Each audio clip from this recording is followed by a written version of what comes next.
ഈ തുടങ്ങിയ 2 സിനിമകളും, അതായത് ക്യാമറമാനായിട്ട് വർക്ക് ചെയ്ത ഈ 2 സിനിമകളും പ്രശ്നങ്ങളായിരുന്നു. അപ്പം ആ പ്രശ്നങ്ങൾ എനിക്ക് നല്ലതാണ്.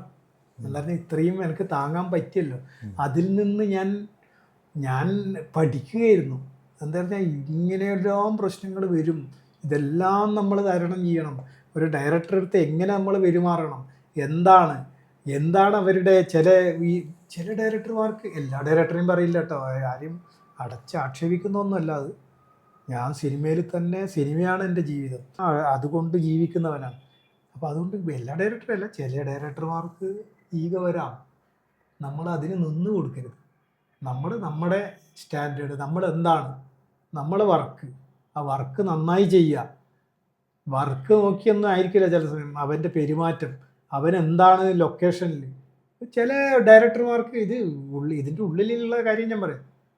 ആർട്ടിസ്റ്റിൻ്റെ അടുത്ത് നീ എന്താ അത് എങ്ങനെ വർത്തമാനം പറയുന്നു ഉണ്ട്, ഇത് ചില ആൾക്കാർക്കുണ്ട്. അതുകൊണ്ട് ഈ വക കാര്യങ്ങളിലൊന്നും ഞാൻ ഒരു ആർട്ടിസ്റ്റിൻ്റെ അടുത്തും സംസാരിക്കാനോ ഒന്നും ഞാൻ പോകാറില്ല. ഞാൻ എൻ്റെ വർക്ക് അതായിരിക്കാം ഞാൻ ഇത്രയും പടം ചെയ്തത്. മലയാളത്തിൽ ചുരുങ്ങിക്കഴിഞ്ഞാൽ ഇപ്പോൾ ഏകദേശം മലയാളം, തമിഴ്, കന്നഡ, തുളു, കൊങ്കണി എന്നീ ഭാഷകളിലായിട്ട് ഒരു ചുരുങ്ങിയത് 70ൻ്റെ മേലെ ഞാൻ സിനിമ ചെയ്തു. ജീവിതത്തിലൊരു 3 സിനിമ ചെയ്ത് കല്യാണം കഴിച്ച് ജീവിച്ചു പോകണം എന്ന് വിചാരിച്ചു. എന്താ പറഞ്ഞാൽ എൻ്റെ പേര് വരണം എന്ന് മനസ്സിൽ ഇത്രയും വർക്ക് ചെയ്തതിൽ വരണം എന്ന് വിചാരിച്ച് നടന്നവനാണ്. ഇത്രയും പടങ്ങൾ എനിക്ക് തന്നില്ലേ.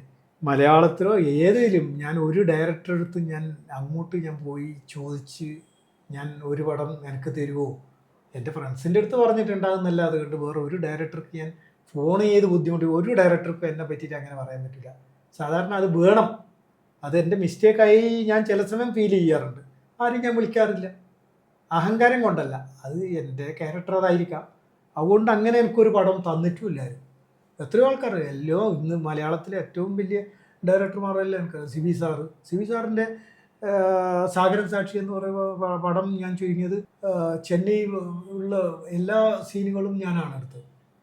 അദ്ദേഹമായിട്ട് എനിക്ക് വലിയ ബന്ധങ്ങളാണ്, നല്ല സ്നേഹമാണ് എല്ലാം. ഞാൻ ഇന്നേ വരെ സി വി സാറിനോട് ചോദിച്ചാൽ എനിക്കൊരു പടം തരും. ഞാൻ ഇന്നേ വരെ സി വി സാർക്ക്, അത് എൻ്റെ മിസ്റ്റേക്ക് ആയിരിക്കാം, അത് നല്ലത് എന്ന് ഞാൻ പറയുന്നതല്ല. ഞാൻ അങ്ങനെ ആരെടുത്തും അങ്ങനെ ആർട്ടിസ്റ്റിൻ്റെ അടുത്ത് ഞാൻ പറയാറേ ഇല്ല. നമ്മൾ ഫ്രണ്ട്സ് എല്ലാം ഉണ്ടാകുമ്പോൾ നമ്മൾ ആ പടം ചെയ്ത് നമ്മൾ ചെയ്തുകൂടെ എന്ന് പറയുന്നതല്ലാതെ കണ്ട് വേറെ ഒന്നും ഇതുവരെ അങ്ങനെ ഞാൻ ചെയ്തിട്ടില്ല. ഇതിപ്പോൾ ഡിജിറ്റൽ സിനിമയുടെ കാലമാണ്. ഇപ്പോൾ നമ്മൾ ചെയ്ത ഈ തമിഴ് സിനിമ ഒരുപാട് സ്ട്രഗിൾ ചെയ്തിട്ടൊക്കെയാണ്, വലിയ പ്രശ്നങ്ങൾ സഹിച്ചാണ് ഷൂട്ട് ചെയ്തത്. ഈ ഡിജിറ്റൽ യുഗത്തിൽ ഇപ്പോൾ അങ്ങനത്തെ ഒരു സംഭവം വരികയാണെങ്കിൽ എങ്ങനെയായിരിക്കും അതുമായി ബന്ധപ്പെട്ട് പ്രവർത്തിക്കുക? ഡിജിറ്റൽ യുഗത്തിൽ അങ്ങനെ ഒരു റിസ്ക് എടുക്കേണ്ട ആവശ്യമില്ല. ഒന്നിനും ഒരു ഇതുമില്ല, ഒരു പ്രശ്നവുമില്ല. ഇപ്പോൾ എന്താണെന്ന് നമുക്ക് ആ സമയത്ത് തന്നെ ഷൂട്ട് ചെയ്താൽ അറിയുന്നുണ്ട്. അന്നൊന്നും അറിയില്ലല്ലോ, അത് നമ്മളെ തലയിൽ തന്നെ പോകണം. ഇപ്പോൾ ഇത് ഞാൻ ഓക്കെ പറഞ്ഞാലേ ബാക്കി നേരത്തെ പറഞ്ഞ മാതിരി ഏത് ഡയറക്ടർക്കും ഞാൻ ഓക്കെ പറഞ്ഞാൽ മാത്രമേ അയാൾക്കും തൃപ്തിയാവുള്ളൂ. ഞാനിങ്ങനെ കുറച്ച് മിണ്ടാതിരുത്ത് കഴിഞ്ഞാൽ ഡയറക്ടർക്ക് സംശയം വരും, 1 more എടുക്കാമെന്ന് പറയും. 1 more എടുക്കാമെന്ന് പറഞ്ഞാൽ പ്രൊഡ്യൂസർ അപ്പുറം നിൽക്കുന്നുണ്ടെങ്കിൽ പ്രൊഡ്യൂസർക്ക് ടെൻഷനാകും, എൻ്റെ ഫിലിമല്ല പോകുന്നത്, പ്രൊഡ്യൂസറല്ലേ ഈ ഫിലിമിന് കാശ് കൊടുക്കേണ്ടത്. പക്ഷേ ഇന്ന് 1 more എന്ന് പറഞ്ഞാൽ ഇന്ന് 1 more എന്ന് പറയുന്നതിനേക്കാൾ 1 more എന്ന് പറയുന്ന ഡയറക്ടർമാരും ക്യാമറാമാനും ഉണ്ട്, ആർട്ടിസ്റ്റും ഉണ്ട്. 1 more 10 ടേക്ക് എടുക്കണം, 10 പ്രശ്നമില്ല. സമയത്തിന് മാത്രമേ പ്രശ്നമുള്ളൂ. ഫിലിമിന് കാശ് കൊടുക്കണ്ട, ഡിജിറ്റലാണ്, എന്ത് വേണമെങ്കിൽ എടുത്തിട്ട് അത് വേണമെങ്കിൽ ചില സമയം എന്തോ ഒന്ന് ചെറിയൊരു മിസ്റ്റേക്ക് അത് നമുക്ക് DA-യിൽ ശരിയില്ല. ഇതാണ് അവസ്ഥ. അതുകൊണ്ട് അന്നത്തെ ആ റിസ്ക് ഒന്നും ഇന്നില്ല, ഒരു റിസ്ക്കും ഇല്ല. ഈ DA-യും VFX ഒക്കെ ഒരു ക്യാമറമാനെ എത്രത്തോളം പ്രശ്നം ഉണ്ടാക്കുന്നുണ്ട്? പ്രശ്നം ഉണ്ടാക്കുന്നതിനേക്കാളും ഗുണം ചെയ്യുന്നുണ്ട്. അറിയാത്ത ക്യാമറാമാനെ രക്ഷപ്പെടുത്തുന്നതും ഇത് തന്നെ. അറിയുന്ന ക്യാമറാമാനെ ഇനിയും ഇമ്പ്രൂവ് ചെയ്യാൻ പറ്റുന്ന സംഭവങ്ങൾ അതിലുണ്ട്, ഇല്ലയെന്ന് അറിയുന്നില്ല. ഡിജിറ്റൽ നല്ലത് തന്നെ, അത് നന്നായി ഉപയോഗിക്കുന്നുണ്ടെങ്കിൽ ഡിജിറ്റൽ നല്ലത്. ഇപ്പോൾ ഡിജിറ്റലിൽ തന്നെ നമുക്ക് എന്തെങ്കിലും ഒന്ന് വിട്ടുപോയി, ഒരു ലൈറ്റിൻ്റെ ഒരു സോഴ്സ്, ഒരു സ്ട്രീക്ക് ഇങ്ങനെ വരുന്നത്, നമ്മൾ ബട്ടൺ തട്ടിയ സാധനം വന്നു, നമ്മൾ ലൈറ്റ് ഇടണ്ട, നമ്മൾ ഉണ്ടാക്കാം, ക്രിയേറ്റ് ചെയ്യാം. നമ്മളിങ്ങനെ ഒരു സാധനം എടുത്തു കൊടുത്താൽ മതി. അത് ലൈറ്റപ്പ് അറിയണം എന്നില്ല. അപ്പോൾ ലൈറ്റപ്പ് അറിയണ്ടല്ലോ ഡിജിറ്റലിൽ, എല്ലാം അവൈലബിൾ ലൈറ്റിലല്ലേ കിട്ടുന്നത്. അപ്പോൾ ഇവിടെ ഒരു ഷെയ്ഡ് വന്നാൽ അത് അവൈലബിൾ ലൈറ്റാണ് സാർ, അതാണ് ഇംഗ്ലീഷ് പടം കണ്ടില്ലേ, നമ്മൾ പണ്ടെല്ലാം ആഗ്രഹിച്ചിട്ടുണ്ട് ഇംഗ്ലീഷ് പടം മാതിരി ഇങ്ങനെ എടുക്കുന്നത്. പക്ഷേ ഇപ്പോൾ നമ്മൾ നോക്കിക്കഴിഞ്ഞാൽ അതിനേക്കാളും ക്വാളിറ്റിയിൽ നമ്മളെ മലയാളത്തിൽ എടുക്കുന്നുണ്ട് ഇംഗ്ലീഷ് പടത്തിനേക്കാളും. ക്വാളിറ്റിയിലുണ്ട്, അറിയുന്ന ക്യാമറാമാനുണ്ട്, നല്ല ടെക്നീഷ്യൻസ് ഉണ്ട്, നല്ല ആൾക്കാരെ, നല്ല അറിവുള്ള ക്യാമറാമാൻ വെച്ച് പടം ചെയ്യുക. വെറുതെ പടം എടുത്തു എന്ന് പറഞ്ഞില്ല, നന്നായി ചെയ്യുന്ന ക്യാമറാമാനുണ്ട് മലയാളത്തിൽ, എത്രയോ ക്യാമറാമാന്മാരുണ്ട്. അവരെ വെച്ചിട്ട്, അറിയുന്നവരെ വെച്ചിട്ട് പടം ചെയ്യും. കാശ് ലാഭത്തിന് വേണ്ടി ചെയ്തു കഴിഞ്ഞാൽ പടം പകുതിയിൽ നിന്ന് പോകും. ഈ തമിഴിലാണ് തുടങ്ങിയതും തമിഴിലാണ് ഏറ്റവും വലിയ വിപ്ലവങ്ങളൊക്കെ സംഭവിച്ചതും. അത് കഴിഞ്ഞ് മലയാളത്തിലേക്കുള്ള എൻട്രി അതെങ്ങനെയാണ്? ആ വരവ് എങ്ങനെയായിരുന്നു? മലയാളത്തിലേക്കുള്ള വരവ് എന്ന് പറഞ്ഞു കഴിഞ്ഞാൽ അന്ന് ചെന്നൈയിലാണല്ലോ എല്ലാം, ഏകദേശം ആർട്ടിസ്റ്റും സിനിമ തന്നെ എല്ലാം ഡയറക്ടർമാരും എല്ലാം. അങ്ങനെ സാധാരണ ഞാൻ തുളസിദാസ് ഡയറക്ടറെ ഞാൻ കാണാറുണ്ട് അവിടെ ചെന്നൈയിൽ. മൂപ്പര് ബാങ്കിലേക്കെല്ലാം വരും, ഒരു തൊപ്പി ഇട്ടിട്ട് വരും. അപ്പം ഇങ്ങനെ കാനറ ബാങ്കിലാണ് അല്ല, എനിക്ക് ഇപ്പോഴും പറഞ്ഞു ബാങ്കിൽ ജോലിക്കാരനാണ്. അല്ല, കാശ് ഡയറക്റ്റ് ചെയ്ത കാശ് കൊണ്ട് ബാങ്കിലുണ്ട്. തമാശയും പറയല്ലേ. അപ്പോൾ ചില സമയങ്ങളിൽ ഞാൻ കാണും, അറിയാം നല്ല ബന്ധങ്ങളുണ്ട്. അപ്പോൾ ഒരു ദിവസം എന്നെ വിളിക്കുന്നു, മാണിക്കച്ചമ്പഴുക്ക എന്ന് പറയുന്ന ഒരു പടമുണ്ട്, അത് ചെയ്യണം. അത് പി സുകുമാർ തുടങ്ങി കേരളത്തിലൊരു 3 ദിവസം ഷൂട്ട് ചെയ്തു. അത് കഴിഞ്ഞിപ്പോൾ പൊള്ളാച്ചിയിലാണ് ഷൂട്ടിങ്. പൊള്ളാച്ചിയിലല്ല, സോറി, ഗോപിച്ചെട്ടിപ്പാളയം പറയുമ്പോൾ എൻ്റെ മനസ്സങ്ങോട്ട് പോയി. എവിടെയെന്ന് പറഞ്ഞാൽ ചെട്ടിപ്പാളയം എൻ്റെ ഫസ്റ്റ് പടം, ചാമുണ്ടീൻ്റെ അതേ ലൊക്കേഷൻ, അതേ വീട്, അതേ വീട്ടിലാണ് ഷൂട്ടിങ്. എൻ്റെ മലയാളത്തിലെ ആദ്യ പടം അത് അവിടെയാണ് ഷൂട്ടിങ്. ഞാൻ ആ പടത്തിൽ ജോയിൻ ചെയ്തു, അവിടെ വെച്ച് ഷൂട്ട് ചെയ്തു. മാണിക്കച്ചമ്പഴുക്ക, ശ്രീ തുളസീദാസ് തന്നെ മാണിക്കച്ചമ്പഴുക്ക. അത് കഴിഞ്ഞ് അതിൻ്റെ അടുത്ത പടം മിന്നാമിനിങ്ങിന് മിന്നിട്ട് ജയറാം, ബാക്കി ഗ്രൂപ്പ്, തിലകൻ ചേട്ടൻ, നല്ലൊരു കോമഡി സബ്ജക്റ്റ്, സൂപ്പർ ഹിറ്റ് പടം. അങ്ങനെ പോയി. പിന്നെ സിനിമകൾ മലയാളത്തിൽ എനിക്ക് ഏറ്റവും വലിയ ആഗ്രഹം, അതോ ഏറ്റവും വലിയ സംഭവം എന്താ പറഞ്ഞാൽ തമിഴിൽ പേര് വന്നു, ഉത്പൽ. ഞാൻ വേറെ പേര് അധികം എക്സ്ട്രാ ഒന്നും വെച്ചില്ല, നയനാറോ അതൊന്നുമില്ല. എന്താ പറഞ്ഞാൽ അവിടെ അറിയില്ല, വലിയ പറയാനും പറ്റില്ല, എൻ്റെ പേര് പറയാൻ തന്നെ വലിയ കഷ്ടമാണ്. അങ്ങനെ തമിഴിൽ ചെയ്തു. മലയാളത്തിലേക്ക് വരുമ്പോൾ ഞാൻ പേര് കുറച്ചൊന്ന് ചേഞ്ച് ചെയ്യാമെന്ന് വിചാരിച്ചു. എന്താ പറഞ്ഞാൽ എൻ്റെ ഒറിജിനൽ പേര് എനിക്ക് ആഗ്രഹമില്ല. മലയാളത്തിൽ ചുമരിൻ്റെ മേലെ പോസ്റ്ററിൽ കാണുമ്പോൾ ഇതെല്ലാം ഭയങ്കര, അതുകൊണ്ടാണ് ഞാൻ മലയാളത്തിലേക്ക് വരാമെന്ന് വിചാരിച്ചത്. മലയാളത്തിൽ കുറച്ച് പടം ചെയ്യണമെന്നൊരു ആഗ്രഹം. എന്താ പറയുക, നമ്മുടെ നാട്ടിൽ നമ്മളെ പറ്റി അറിയണ്ടേ. കുറേ കാലമായി തമിഴ്നാട്ടിൽ, കുറേ ആയി, പിന്നെ നാട്ടിലെ കൊല്ലങ്ങളായില്ലേ. അപ്പോൾ നാട്ടിലേക്ക് ഒരു മലയാള പടം ചെയ്താലേ നമുക്കൊരു ഇവിടുത്തെ സറൗണ്ടിങ്ങിൽ നമുക്ക് എന്താ പറയുക. ഞാൻ അധികം മലയാള പടം ഞാൻ അസിസ്റ്റൻ്റായിട്ടൊന്നും ചെയ്തു. ഞാൻ തമിഴ് തന്നെ ആയതുകൊണ്ട്, തമിഴ് പടം അധികം ചെയ്തത് കൊണ്ട് എനിക്ക് മലയാളത്തിൽ അധികം ആർട്ടിസ്റ്റുമായിട്ട് എനിക്ക് ബന്ധങ്ങളും കുറവാണ്. മോഹൻലാൽ, ലാലേട്ടനായിട്ട് എത്രയോ പടങ്ങൾ നമ്മൾ അന്ന് അസിസ്റ്റൻ്റായിട്ട് ചെയ്തിട്ടുണ്ടെങ്കിലും പിന്നീട് ഞാൻ ഒരു ക്യാമറാമാനിൽ എന്നുള്ള നിലയിൽ പോയി മൂപ്പരുമായിട്ട് മുട്ടി, അങ്ങനെയുള്ള ആ ബന്ധപ്പെടങ്ങൾ ചെയ്തപ്പോൾ പറയുമ്പോൾ ഇന്നാളാണ്, എന്നാൽ ആയിക്കോട്ടെ എന്ന് ചില ആർട്ടിസ്റ്റ് ആണല്ലോ തീരുമാനിക്കുന്നത്. മറ്റുള്ളവർ അങ്ങനെയൊന്നല്ല, ചില ആർട്ടിസ്റ്റ് പറയും, അപ്പോൾ അയാൾ അറിയുന്ന ആളാണ്. ഇപ്പോൾ എന്നെ ആർക്കും അറിയില്ല മലയാളം. ചില ഡയറക്ടേഴ്സിന് അറിയുന്നേ ഉള്ളൂ, അവർ എന്നെ വെച്ചാലേ ഉള്ളൂ. അങ്ങനെയുള്ള ഇതിലാണ് പിന്നെ ഹരിദാസിൻ്റെ പടത്തിൽ ഞാൻ എത്തിപ്പെടുന്നത്. ഹരിദാസും ഞങ്ങളെല്ലാം ഒന്നിച്ചിട്ട് തന്നെ അവിടെ താമസിച്ചു, ഒരേ കോമ്പൗണ്ടിലാണ് ചെന്നൈയിൽ. അപ്പോൾ ഹരിദാസിൻ്റെ പടം വരുമ്പോൾ എന്നെ പടത്തിന് വിളിച്ചു. അങ്ങനെ ഞാൻ ആ പടം ജോയിൻ ചെയ്തു. അങ്ങനെ കണ്ടിന്യൂ പടങ്ങളാണ്. പിന്നെ മലയാളത്തിൽ ചുരുങ്ങിയത് 95-ന് മേലെ ഏതോ 2 വർഷങ്ങൾ ഞാൻ ഏറ്റവും അധികം മലയാളത്തിൽ പടം ചെയ്ത ക്യാമറമാനാണ്. 9 പടങ്ങൾ ഒരു കൊല്ലം ചെയ്തിട്ടുണ്ട്. 2 കൊല്ലങ്ങൾ അതേമാതിരി. അത് നാനേല് നമ്മൾ നോക്കുകയെ ഫൈനൽ കണക്ക്.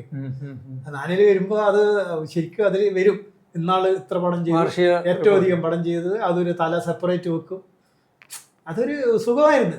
വേറെ ചെയ്തത് കൊണ്ടല്ല, അത് വലിയ മഹാസംഭവങ്ങളാണോ എന്നൊന്നും പറയുന്നത്. എണ്ണം കാണുമ്പോൾ ചേട്ടാ. അപ്പൊ അങ്ങനെ കുറെ പടങ്ങൾ, ചുരുങ്ങിയത് ഒരു ഹരിദാസിന്റെ ഒരു 5 പടങ്ങൾ കണ്ടിന്യൂസ്. ഞാൻ എൻ്റെ കല്യാണ സമയം, ആ സമയത്താണ് കല്യാണത്തിന്റെ വയസ്സ്, 35 വയസ്സിലാണ് ഞാൻ കല്യാണം. എന്താ പറഞ്ഞാൽ അതുവരെ എനിക്ക് പെണ്ണ് തന്നില്ലായിരുന്നു. എവിടെയാണ് താമസം? സിനിമയിലാണ്. സിനിമയിൽ എന്ന് പറഞ്ഞാൽ തന്നെ അന്നത്തെ കാലത്ത് ശരിയല്ല. അതും എവിടെ താമസം? കോടമ്പാക്കം. എന്നാ പിന്നെ തീർന്നു. ഇതെങ്ങനെ സംഭവിച്ചു? ഇത് സംഭവിച്ചതാ. ആ സമയത്ത് ഞാൻ ഹരിദാസിന്റെ ഒരു പടം ചെയ്തോണ്ടിരിക്കുക, കാക്കയ്ക്കും പൂച്ചയ്ക്കും. ആ സമയത്ത് നാട്ടിൽ നിന്ന് വിളിച്ചു പറഞ്ഞു, കല്യാണമുണ്ട്, പെണ്ണ് കാണാൻ പോണം. പെണ്ണ് കണ്ടു. ഈ പെണ്ണിന്റെ അച്ഛന് ഭയങ്കര വക്കീല, സിനിമ ഭയങ്കര ഇൻട്രസ്റ്റാണ്, സിനിമക്കാരനാണ്. അപ്പോൾ എന്നെ പറ്റി പറഞ്ഞിട്ടുണ്ട്, നല്ലൊരു മനുഷ്യനാണ്. പിന്നെ എൻ്റെ കുടുംബം അവിടെ നല്ല റോയൽ ഫാമിലിയാണ്. കാസർഗോഡ്. അച്ഛനും റോയലാണ്, അമ്മയും റോയലാണ്. ഒരു കാലത്ത് റോയൽ ഫാമിലി, ഇപ്പോഴും അതെ. പക്ഷേ കാലത്തിൻ്റെ മാറ്റങ്ങൾ കൊണ്ട് സാമ്പത്തികമായും അങ്ങനെ കുറേ പ്രശ്നങ്ങളെല്ലാം ഉണ്ടായി. എന്നാലും ആ ഫാമിലീൻ്റെ കൊണ്ട് അവർ പെണ്ണ് തന്നു. 35-ാമത്തെ വയസ്സിൽ കല്യാണം കഴിഞ്ഞു. കാക്കയ്ക്കും പൂച്ചയ്ക്കും കല്യാണം. അന്നും ഷൂട്ടിങ്ങിന് തലേ ദിവസമാണ് കല്യാണത്തിന് പോകുന്നത്. ബിസി. അത് കഴിഞ്ഞ് അടുത്ത പടം, അത് കഴിഞ്ഞ് അടുത്ത പടം. എല്ലാ ആർട്ടിസ്റ്റും എൻ്റെ കല്യാണത്തിന് വന്നിട്ടുണ്ടായിരുന്നു കാഞ്ഞങ്ങാട്. അപ്പം അങ്ങനെയുള്ള ഒരു ഇതിലാണ് എൻ്റെ കല്യാണം നടന്നത്. 35 വയസ്സിൽ കല്യാണം നടന്നു. അപ്പോൾ ഈ സിനിമയിൽ എൻ്റെ പേര് വന്നു തുടങ്ങി. 4 ആളിപ്പോൾ പറയുമ്പോൾ അറിയാൻ തുടങ്ങി. പിന്നെ ഉത്പൽ വി നായനാർ എന്നുള്ള ഒരു പേരിൽ ചെറിയ പ്രശ്നങ്ങളുണ്ടായി. അത് ഉത്പന്നായിരുന്നല്ലോ, മതിയായിരുന്നല്ലോ. മതിയായിരുന്നു. വലുതാക്കി. അന്ന് നയനാര് മുഖ്യമന്ത്രിയാണ്. അതുകൊണ്ട് എന്തെങ്കിലും ഒരു പോസിറ്റീവ് കിട്ടുമെന്ന് വിചാരിച്ചല്ല. പക്ഷെ നയനാർ എന്ന് പറയുമ്പോൾ അതിൽ വേറൊരു പ്രശ്നമുണ്ടായി. ഒരു ദിവസം ഗുരുവായൂർ ഹരിദാസിൻ്റെ പടം, ഏതോ പടം ഞാൻ ഷൂട്ടിങ്ങിന് പോയി നിൽക്കുന്നുണ്ട് ഒരു ഹോട്ടലിൽ. നമ്മുടെ രാജസേനൻ സാറിൻ്റെ ഒരു പടം അവിടെ ഷൂട്ടിങ്, ആദ്യത്തെ കൺമണിയോ എന്നാൽ എനിക്കൊരു സംശയം ഓർമ്മയില്ല. പെട്ടെന്ന് ഞങ്ങൾ എല്ലാം ഒരേ ഹോട്ടലിലാണ് താമസിക്കുന്നത്. രാവിലെ എഴുന്നേറ്റ് ഞാൻ പുറത്തേക്ക് വരുമ്പോൾ നോക്കുമ്പോഴേക്ക് മണിയമ്പിള്ള രാജച്ചേട്ടൻ പുറത്തേക്ക് ഇറങ്ങി വരിക. ഞാൻ കണ്ടു, നമസ്കാരം. അപ്പോൾ എന്നെ കണ്ടു പരിചയം അങ്ങനെ എന്തോ ഉണ്ട്. അപ്പോൾ മൂപ്പർക്ക് അറിയാം ഒരു ക്യാമറാമാനാണെന്ന്. അപ്പോൾ ഞാൻ നമസ്കാരം പറഞ്ഞു. മൂപ്പര് വന്നു. ഞാൻ മലയാളത്തിൽ അധികം വർക്ക് ചെയ്യാത്തതുകൊണ്ടാണ് മൂപ്പര് പടമൊന്നും ഞാൻ ചെയ്തില്ല. ജസ്റ്റ് ഇത് കഴിഞ്ഞു. എന്നോട് ലോബിയിൽ കണ്ടുമുട്ടി. കണ്ടുമുട്ടി. മൂപ്പര് എന്നോട് എടുത്ത് ഉടനെ തുടങ്ങിയത് അപ്പ് കിതർച്ച ആയേക. ഞാൻ ഞെട്ടി. എന്നെ കളിയാക്കിയാണ്. പിന്നെ അടുത്തത് ഹിന്ദി തന്നെ. പിന്നെ നാടാണ്, മറ്റേതാണ് ഹിന്ദിയിൽ തന്നെ, എല്ലാം ഹിന്ദിയിൽ. എനിക്ക് സംശയം എന്തപ്പാ. ഞാൻ പറഞ്ഞു, അയ്യോ ഞാൻ ഇന്ത്യൻ, അയ്യോ ഞാൻ ഹിന്ദിക്കാരെന്ന് വിചാരിച്ചിട്ടാണ് പറഞ്ഞത്. അപ്പോഴാണ് എൻ്റെ മനസ്സിൽ കത്തിയത്. അന്ന് അതുവരെ ഞാൻ ഉത്പൽ വി നായനാർ ഇട്ടിട്ടില്ല. പിന്നെ എനിക്ക് തോന്നി ഇത് ശരിയല്ല. എന്താ പറഞ്ഞാൽ അതുകൊണ്ട് എനിക്ക് പടങ്ങൾ നഷ്ടപ്പെടാം. എന്താ പറഞ്ഞാൽ ഹിന്ദി അറിയുന്ന മാത്രമേ എൻ്റെ അടുത്ത് അവിടെ മലയാളത്തില്. അതെ, എന്താ പറഞ്ഞാൽ ഉത്പൽ ദത്ത്, ഉത്പൽ ചക്രവർത്തി എന്നുള്ളവരെ മാത്രമേ ഉത്പലിന്റെ ഗണത്തിൽ പെടുത്തു. അപ്പോൾ അതെല്ലാം ബംഗാളീസാണ്. അപ്പോൾ എന്തായാലും ഹിന്ദി പറഞ്ഞാൽ മുപ്പരെ കുറ്റമായിട്ടല്ല ഞാൻ പറയുന്നത്. അത് അങ്ങനെ അറിയാണ്ട് വന്നു. എന്താ പറഞ്ഞാൽ ഇവൻ ഹിന്ദിക്കാരനാണെന്ന്. കാസർഗോഡുകാരൻ ഇതാരെങ്കിലും അറിയാം. അത് ശരിക്കും മലയാള ഭാഷയെ അറിയില്ല. അവനെ പിടിച്ച് ഹിന്ദിക്കാരനുമാക്കി. ഇതെല്ലാം കൂടി ഞാൻ മൊത്തത്തിൽ അപ്പം എനിക്ക് തോന്നി ഇതിങ്ങനെ പോയാൽ ശരിയാവില്ല. ഉത്പലിന്റെ കൂടെ നയനാർ വെച്ച് കഴിഞ്ഞാൽ ഓട്ടോമാറ്റിക്കലി നയനാർ മുഖ്യമന്ത്രിയാണ്, ആ പേരും വരും. എന്താ പറയുക, നയനാർ എൻ്റെ ബന്ധുവാണ്. അടുത്ത ബന്ധുവല്ല, എന്നാലും ബന്ധുവാണ്. അങ്ങനെ അടുത്ത് പോയി വരും, കുടുംബങ്ങൾ തമ്മിൽ. അതെ, അതുകൊണ്ട് വടക്കേനാട്ടിൽ ചുരുക്കി കഴിഞ്ഞാൽ ഒരു 10-200 കുടുംബം മാത്രമേ നയനാർ ഫാമിലി ഉണ്ട്. അതിലൊരു നയനാർ ഞാനും. അപ്പോൾ ആ നയനാർ എനിക്കൊരു പെട്ടെന്ന് ഒരു പ്ലസ് പോയിന്റായി. അപ്പോൾ ഞാൻ അടുത്ത് തന്നെ ഇമ്മീഡിയറ്റ് അടുത്ത പടത്തിലെല്ലാം ഉത്പൽ വി നായനാർ വെച്ചു തുടങ്ങി. ഈ വെച്ച് തുടങ്ങുമ്പോൾ തന്നെ അപ്പോൾ അതിൻ്റെ ഇടയിൽ വേറൊരു രസകരമായിട്ടുള്ള ഒരു സംഭവം നടന്നു. മലയാളത്തിലെ അന്ന് പ്രശസ്തനായിട്ടുള്ള ഒരു PR, പേര് ഞാൻ പറയുന്നില്ല, ഒന്നും അയാൾക്കൊന്നും ബാധിക്കണ്ട, അയാൾ അറിഞ്ഞുകൊണ്ടായിരിക്കില്ല അത്. എന്നോട് എന്തോ ഒരു ഇൻ്റർവ്യൂവിൽ മൂപ്പര് എന്നോട് ചോദിച്ചു, നയനാരുമായിട്ട് ബന്ധമുണ്ടോ? അപ്പം ഞാൻ പെട്ടെന്ന് ഞാൻ പറഞ്ഞു, ബന്ധമൊന്നുമില്ല. പിന്നെ അങ്ങനെ ബന്ധം അങ്ങനെ പറയാനൊന്നുമില്ല. അങ്ങനെ അടുത്ത് പറയുന്നുണ്ടായിരുന്നു. നയനാറിൻ്റെ അടുത്ത് എന്നെ ചോദിച്ചു കഴിഞ്ഞാൽ പറയാൻ പറ്റൂലല്ലോ. അപ്പോൾ അതുകൊണ്ട് എന്തെങ്കിലും അറിയുകയാണെങ്കിൽ അത് എനിക്കും മോശമല്ലേ. അപ്പോൾ വേറെ നയനാറോടുള്ള വിരോധം വേറെ ഒന്നുമല്ല. അത് അങ്ങനെ നമ്മളതൊരു മിസ്യൂസ് ചെയ്യണം എന്ന് വിചാരിച്ച് ഞാൻ പറഞ്ഞു, അങ്ങനെ ബന്ധമൊന്നുമില്ല എന്ന് പറഞ്ഞു. അടുത്ത മാഗസീനിൽ വരിക, നയനാറുമായി എനിക്ക് ബന്ധമില്ല. കുടുങ്ങിയ ആരും കേട്ടാ അടിക്കൂലേ. ഞാൻ അങ്ങനെയാ പറയാ, അതല്ലല്ലോ ചെയ്യേണ്ടത്. നയനാറുമായി ബന്ധമില്ല എന്നല്ല, നയനാറുമായിട്ട് അത് പറയാൻ പാടില്ലല്ലോ. അങ്ങനെ അത് ഇത്രയും വലിയൊരു മഹത് വ്യക്തിനെ ഞാൻ അങ്ങനെ പറയാൻ പാടുള്ളൂ. എന്ത് തന്നെ ബന്ധം ഉണ്ടെങ്കിലും ഉണ്ട് എന്നാ പറയണ്ടത് ഓട്ടോമാറ്റിക്. അടിച്ച് മെയിൻ ഹെഡിങ് വരിക, നയനാറുമായി എനിക്ക് ബന്ധമില്ല. എന്തോ അടി കിട്ടാഞ്ഞത് ഭാഗ്യം തന്നെ, തീർച്ചയായിട്ടും. പക്ഷെ ഒരു നയനാർ ആയതുകൊണ്ട് വലിയൊരു പ്രശ്നം വന്നില്ല. അതുകൊണ്ട് ഞാൻ ഇന്നേ വരെ ഇപ്പോൾ എല്ലാം നയനാർ നയനാർ എന്ന് തന്നെ. പക്ഷെ അതിലും വേറൊരു പ്രശ്നമുണ്ട്. നയനാർ, മേനോൻ ഇതെല്ലാം വലിയ ജാതിയല്ലേ. എനിക്കതിൽ വിഷമമൊന്നും ഞാൻ ഫീൽ ചെയ്യില്ല. എന്താ പറഞ്ഞാൽ ഞാൻ ഒരു ജാതി വെച്ച് നടക്കുന്നവനും അല്ല, ഞാനൊരു ഐഡൻറ്റിറ്റിക്ക് വേണ്ടി മാത്രം വെച്ചു എന്നേ ഉള്ളൂ. വെക്കുന്നതിൽ തെറ്റുമില്ല എന്നാണ്. കേരളീയനാവാൻ വേണ്ടി ചെയ്തതാണ്. അതെ, ബംഗാളി അല്ല കേരളീയൻ. പക്ഷെ അത് ചില ആൾക്കാർക്ക് ഇവൻ എന്തോ ജാതി വാല് വെച്ച് നടക്കുന്നുണ്ട്. എന്തുകൊണ്ട് പറഞ്ഞുകൂടാ? ഞാൻ പട്ടിണി കിടന്നിട്ടുണ്ട്, ഗവൺമെൻറ് ഒന്നും എനിക്കൊന്നും തന്നില്ല. ഞാൻ പഠിച്ചിട്ടുണ്ട്, എനിക്ക് 10 മാർക്ക് ഇളവ് എനിക്കില്ല, ഒന്നിലുമില്ല. റേഷൻ കാർഡ് എത്ര റെഡോ അതില്ല, തരാൻ പറ്റൂലല്ലോ. ജാതി വലിയ ജാതി. ഞാൻ അനുഭവിച്ചത് എനിക്കല്ലേ അറിയുള്ളൂ. ഞാൻ ചെറുപ്പത്തിൽ ഞാൻ കഷ്ടപ്പെട്ടിട്ടുണ്ട്, ഒന്നുമില്ല, ഒരാനുകൂല്യം ഇല്ല. എന്തുകൊണ്ട് എനിക്ക് പറഞ്ഞുകൂടാ നായനാർ? ഞാൻ പറയും, എവിടെയും പറയും. അതുകൊണ്ട് എനിക്ക് അതിൽ വാശി തന്നെ. ഞാനത് ജാതിക്ക് വേണ്ടിയല്ല, പക്ഷെ ഒന്നുമില്ലാത്ത എനിക്ക് പറയാൻ പാടില്ലേ? അത് പറയണം. ഒരാനുകൂല്യം തരാതെ ഇതുവരെ എത്തി. അത് ആരെന്ത് പറഞ്ഞാലും ജാതി അങ്ങനെ തന്നെ ഇരിക്കട്ടെ. ഇത് ജാതിൻ്റെ മുകളിലല്ല, ഈ ഐഡന്റിറ്റി അങ്ങനെ ബംഗാളി അല്ലെന്ന് തെളിയിക്കാൻ വേണ്ടി ചെയ്തതാണ്. അത് കുഴപ്പമായി ആണെങ്കിലും വെറുതെ പുറത്തുനിന്ന് കൊണ്ടുവന്നല്ല ആണ്. എന്നാലും അത് ചില ആൾക്കാർ അതൊരു ഒരുമാതിരി അതെ. എന്തുകൊണ്ട് എനിക്ക് പറയാൻ പാടില്ല? ഇപ്പോൾ ഏറ്റവും വലിയ ഉദാഹരണം തന്നെ നമ്മുടെ മുഖ്യമന്ത്രിൻ്റെ സത്യപ്രതിജ്ഞാ ചടങ്ങിൽ നടന്നൊരു പ്രശ്നമുണ്ടല്ലോ. നമ്മുടെ മുഖ്യമന്ത്രി വി.ഡി. സതീശൻജിൻ്റെ അത് തന്നെ ഒരു വലിയൊരു ഉദാഹരണമല്ലേ ഇതിന്. എന്തുകൊണ്ട് പറഞ്ഞുകൂടാ? അത് പറയട്ടെ. ഇതെല്ലാം വിവാദങ്ങളാക്കേണ്ട ആവശ്യമുണ്ട്. ആര് ചെയ്താലും. ഏത് പാർട്ടിയൊന്നുമില്ല, നമ്മൾക്ക് പാർട്ടിയൊന്നുമില്ല. പക്ഷെ ഒന്നുമില്ലാത്ത അവരെ കുടുംബ പേര് പറഞ്ഞോട്ടെ. അതിൽ ജാതി ആരുണ്ടാക്കിയത്? അമ്മ ഉണ്ടാക്കിയതുകൊണ്ട് അത് തലയിൽ വെച്ച് നടക്കുന്നില്ല എല്ലാവരും. എനിക്ക് ജാതിയോ ഒന്നുമില്ല, അങ്ങനെയൊന്നുമില്ല. അല്ല, പുള്ളിയുടെ അച്ഛൻ്റെ പേരാണ്. അച്ഛൻ്റെ പേര് വിവാദമാക്കേണ്ട ആവശ്യമില്ല. ഞാൻ എന്നോട് കുറേ ആൾ ഇതുപോലെ ചോദിച്ചിട്ടുണ്ട്, അത് അഹങ്കാരമല്ലേ? എന്തിനാണ് അഹങ്കരിക്കുന്നത്? അതുകൊണ്ടൊന്നും ലാഭമൊന്നുമില്ല. നമുക്ക് നഷ്ടങ്ങൾ മാത്രമേ ഉള്ളൂ. ഒന്നും കിട്ടൂല, ഒരു ആനുകൂല്യങ്ങളും ഇല്ല. പേരെങ്കിലും ഇരിക്കട്ടെ. അതുകൊണ്ട് ഞാൻ അത് അങ്ങനെ തന്നെ മരിക്കും വരെ അത് അങ്ങനെ പോട്ടെ എന്ന് തന്നെ തീരുമാനിച്ചു. അതെ, അങ്ങനെ തന്നെ പോട്ടെ.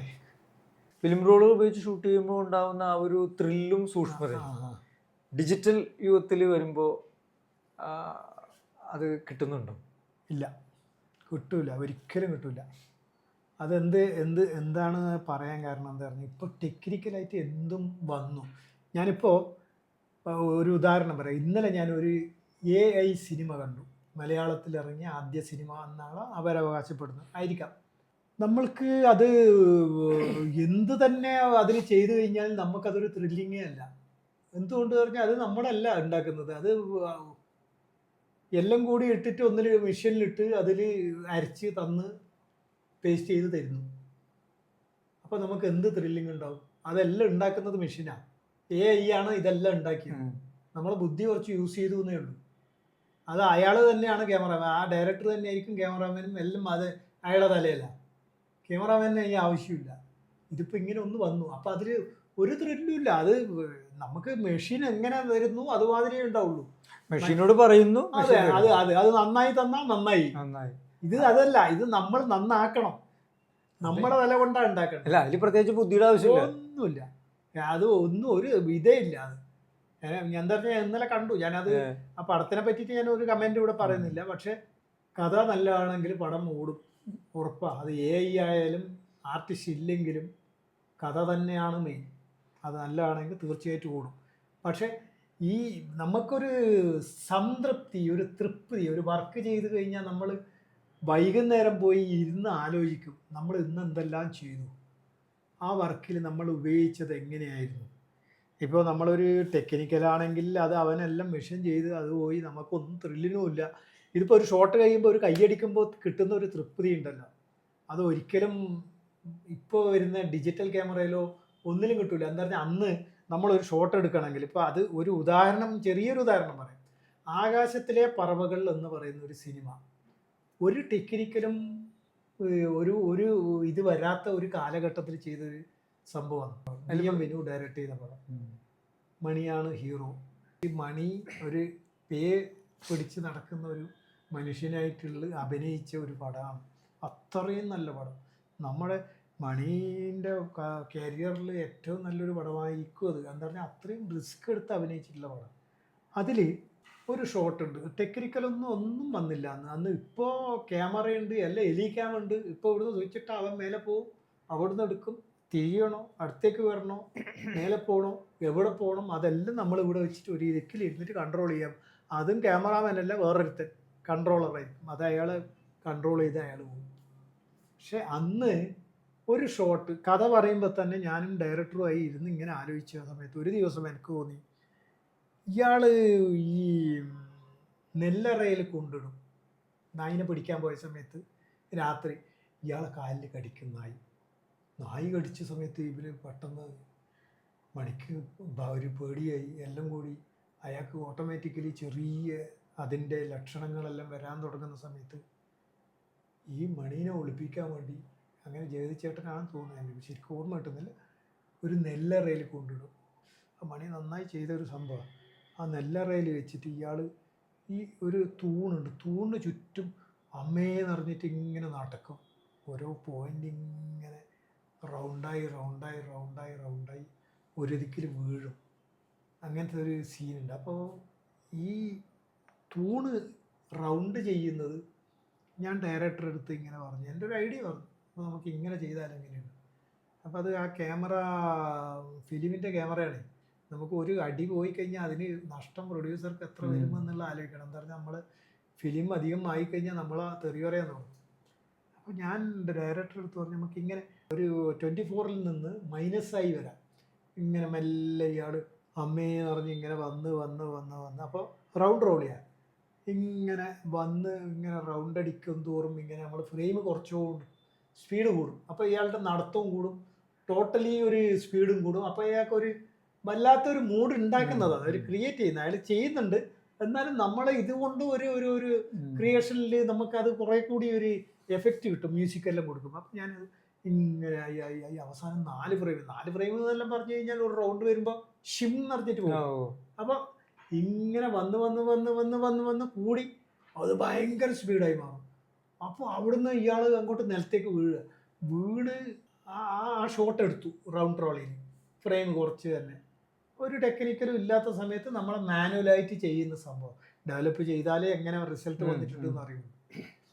അടുത്ത ഷോട്ട് എന്താണെന്ന് പറഞ്ഞാൽ ഇയാൾ നിലത്ത് വീണ് കിടന്നിട്ടുണ്ടാവും, കിടന്ന് ഇങ്ങനെ കിടന്ന്, അപ്പോൾ മേലെ നല്ലൊരു ക്രെയിൻ ഉണ്ടെന്ന് നല്ലായിരുന്നു. അപ്പോൾ വലിയ ക്രെയിനെല്ലാം വന്നിട്ടുണ്ട്, അതിന് റെൻ്റ് തന്നെ 1,00,000 ഉറുപ്പിക ഒരു ദിവസത്തെ വാടക, ചെന്നൈയിൽ നിന്ന് കൊണ്ടുവരണം, നടക്കുന്ന കാര്യമല്ല.